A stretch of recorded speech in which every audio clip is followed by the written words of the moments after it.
আমাদের সামনে যে সুযোগ সৃষ্টি হয়েছে নতুন করে গণতান্ত্রিক ব্যবস্থাকে মানুষের মনে প্রভাব আসতে চলেছে ধূমকেতুর রাজনীতি। বর্তমান উপদেষ্টা মণ্ডলীর আমলনামা সে যেন এক বিরল মন্তব্য। প্রধানমন্ত্রীর চেয়ারটাই যেন গোলক ধাঁধার মতো, যেন মনে করে আমাদের আর ছুটির ঘন্টা বাজবে না। কারণ একটাই, লোভ আর লালসা। এটাই কি জাতি, আশাবাদী নাকি বুঝতে পারি না। ক্ষমতা পাইলেই হয়ে পড়ে বেপরোয়া, হয়ে যায় অধিক ক্ষমতার অধিকারী। এদেশের মানুষ আবার ঠকতে চলেছে। এদেশের মানুষ আবারও ঠকতে চলেছে। প্রধান নির্বাচন কমিশনার কি মন্তব্য করছে? আনন্দ মুহূর্ত সঠিক ব্যালটের মধ্যে নির্বাচন পাবে তো?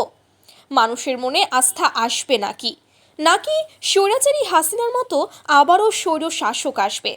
প্রধান উপদেষ্টা কেমন প্রক্রিয়া আনতে পারবে, যেটা না বললেই নয়। এখনই দেখতে পাচ্ছি স্বৈর শাসক ব্যবস্থা। সুশীল সমাজ কি ভাবছে? ভেজাল কোয়ালিটির রূপচর্চা হচ্ছে। এমন হতে থাকলে জাতি কখনোই আশা করবেন না আমরা নির্দলীয় নিরপেক্ষ একটি সংবিধানমূলক নির্বাচন পাব। বিগত সরকারের আমলে যেটা চোখে দেখে এসেছি, আমরা কখনোই আশা করব না এমন সরকার। বর্তমানে দলগুলো বেপরোয়া হয়ে উঠেছে। ভাগাভাগি, মারামারি, জমি দখল, চাঁদাবাজি এই বাংলার জমিনে আশা করি না। এদেশের নাগরিকের একটাই দায়িত্ব, কখনো খারাপকে সাপোর্ট করবেন না।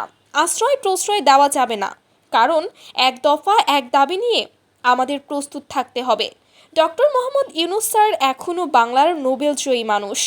উপদেষ্টা মণ্ডলীর সুন্দর প্রক্রিয়ায় দেশটাকে দেখতে বলুন, না হলে এই জনতা ছাড়বে না। হবে শুধুই যুদ্ধ যুদ্ধ খেলা, যেমনটা এখনই দেখতে চলেছি।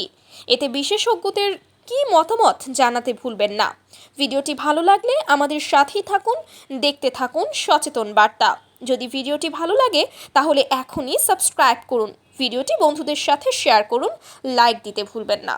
আমাদের কথা একই কথা, আসিফ মাহমুদকে ঠ্যাঙ্গাইতে আমরা মিস করব না, ঠিক আছে?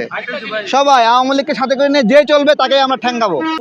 আজ থেকে 10 মাস আগে যেই ছেলেটা দেখেছি সারা গায়ে আঘাতের চিহ্ন, জুলাইয়ের আন্দোলন করতে গিয়া, সেই সব ছেলে মেয়ে মাত্র 8-10 মাসের মধ্যে কিভাবে কোটি টাকার মালিক হইতে পারে এই চিন্তা আমাদেরও ঘুম আসে না। 10 মাস তো